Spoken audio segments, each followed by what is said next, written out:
शादी के पहले से ही विभा को कपड़े धोने का बड़ा शौक था। कभी नल के नीचे तो कभी तालाब के पास। अरे मेरी नीली वाली लुंगी नहीं दिख रही है। विभा की अम्मा, कहाँ रखी है लुंगी? अरे वो तो विभा ने परसों ही धोकर रखी थी आपकी अलमारी में, देखो वहीं होगी। वो ना मैंने आज धो दी, मुझे लगा कि गंदी हो गई होगी।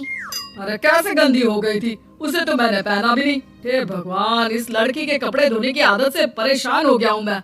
जितना तो घर में राशन नहीं आता, उससे कहीं ज्यादा डिटर्जेंट पाउडर का खर्चा है। इसकी शादी करवा दो, शादी जाए अपने घर में ही करे काम, फिर चाहे घर के कपड़े धोने हो या पूरे गांव के। हाँ ठीक बोल रही हूँ, देखता हूँ मैं कोई लड़का। वो दिन भी आ जाता है जब विभा को देखने लड़के वाले आ जाते हैं। लड़की मुझे अच्छी लगी। होने वाली सास कहती है, बेटी अगर कुछ पूछना है तो पूछ लो। वैसे तो हमारी लड़की बहुत ही शर्मीली है, जो बोल दो वो मान लेती है, इसे क्या पूछना होगा। अरे कैसी बात कर रही हो माँ, मुझे इन लोगों के घर रहना है, सवाल तो कई है। हाँ हाँ बेटा, पूछ लो ना, क्या पूछना है। आप लोगों के घर कपड़े कौन धोता है? सास का मुंह बन जाता है। देखो, अगर तुम ये कहना चाहती हो कि तुम्हें कपड़े धोने नहीं आते तो सुन लो, कपड़े मैं ही धोती हूँ, लेकिन तुम्हारे आ जाने के बाद मैं रुमाल तक नहीं धोऊंगी। अरे चुप रहना भाग्यवान, बहू बेचारी घर आई नहीं, उसे डराना शुरू कर दिया। वो क्या है ना बिटिया, अभी तक तो ये कल्लू की माँ ही धोती थी, लेकिन अब तुम्हारे पापा तो दहेज में वॉशिंग मशीन देंगे ही। तभी विभा की माँ बोल पड़ती है, सवाल भी पूछा तो क्या। वैसे भाई साहब, मशीन की तो फिर भी कपड़े धोने की कैपेसिटी होती है। मतलब जो बिटिया दे रहे हैं ना विभा, इसे कपड़े धोने का बहुत शौक है। ये आप लोगों के क्या, आस पड़ोस गांव मोहल्ले सबके कपड़े धो दे और उफ तक ना करे। बाहर देखा नहीं आपने कितने कपड़े सूख रहे हैं, सब हमारी बिटिया ने ही तो धोए हैं। बस भी करो ना माँ, शर्म आ रही इतनी तारीफ सुनकर। और तो और एक दाग निकाल कर दिखाओ तो मान जाओ। हाँ अच्छा, माफ करना बेटा, मैंने गलत समझा। हमें तो रिश्ता बहुत पसंद है। और ऐसे जुड़ जाता है रिश्ता कपड़े धोने का शौक रखने वाली विभा का। उसकी शादी हो जाती है कोयला फैक्ट्री में काम करने वाले कल्लू के साथ। शादी के बाद अचानक विभा चिल्लाती हुई सास के पास आती है। सासू माँ, अरे सासू माँ कहाँ है आप? ये तो धोखा है, धोखा दिया आप लोगों ने मुझे। इस ससुर के चक्कर के बारे में पता चल गया। अरे तो उसमें तुझे क्यों धोखा मिला है? अरे नल में पानी नहीं आता, कपड़े कैसे कब धुलेंगे? अच्छा, तू पानी नहीं आ रहा उसकी बात कर रही है। तो आपने क्या सोचा? कुछ नहीं। अच्छा, तेरी माँ ने कहा था कि कपड़े धोने का शौक है, तुझे याद आया मुझे। शौक बोलकर कपड़े धोने वाले मेरे जुनून को कब ना आके सासू माँ, कपड़ा धोना मेरा गुरूर है। तभी पति भी वहाँ आ जाता है। अभी मैंने इसे सनी देओल की फिल्म दिखाई है, उसी के डायलॉग मार रही है माँ। अच्छा सुन, साफ बता रही हूँ, पानी सुबह 4 से 6 और शाम को 10 से 12 आता है, समझी? विभा टाइमिंग सुनकर हैरान हो जाती है। ये क्या भूतों का मोहल्ला है?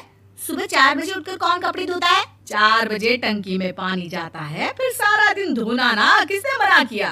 अरे कैसी बात कर रही हैं? 200 लीटर की टंकी में कितने कपड़े धो लूंगी मैं, सुबह ही उठ जाऊंगी मैं। अब क्या था, विभा सुबह 4 से लेकर रात के 12 बजे तक कपड़े ही धोती रहती। एक रोज सास पड़ोस से निकलकर कहीं जा रही होती है कि साथ वाली कहती है, हाँ कल्लू की माँ, जरा ये बताओ कि 2 साड़ी है, 2 ब्लाउज और एक पेटीकोट और एक नाड़ी वाला लंबा कच्छा।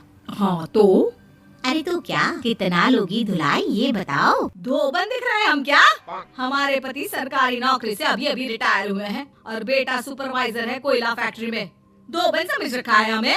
हाय रे कल्लू की अम्मा, माफ कर दो, वो तो मोहल्ले में यही सब बता रहे थे कि तुमने बहू को कपड़ा धुलवाने के काम में लगा दिया है। सास को पड़ोसन की बात सुनकर गुस्सा आ जाता है। वो घर पहुंचती है जहां घर के बाहर ही इतने सारे कपड़े सूख रहे होते हैं जितने कि किसी धोबन के घर पर। अरे ओ कल्लू की दुल्हन, बाहर निकल।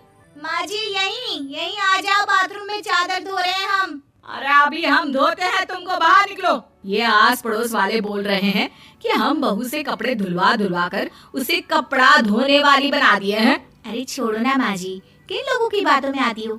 आस पास के लोगों का तो काम ही होता है कि वो किसी तरह सास बहू को लड़ा दे। बहू सारे घर के कपड़े धोती है, ये क्या कम है? बोलिए। सास को भी लग जाता है कि वो बहू का ये संकीपन नहीं छुड़वा सकती, इससे अच्छा है कि खुद ही चुप हो जाए। एक रोज सास और बहू मंदिर जाते हैं, जहाँ सास की साड़ी वहाँ खड़ी भीख मांगने वाली से मिलती है। माँ जी क्या बात है, आपकी साड़ी उस भिखारन से कितनी मिल रही है ना? हाँ हाँ देखो तो दोनों की साड़ी मिल रही है। क्या बात है कल्लू की अम्मा, तुम खुद को तो अफसर की बीवी बताती हो और ऐसी सिंपल सी प्लेन साड़ी पहनकर घूमती हो। सिंपल और प्लेन नहीं है ये साड़ी। तो क्या सोने के धागे से फूल बने हैं?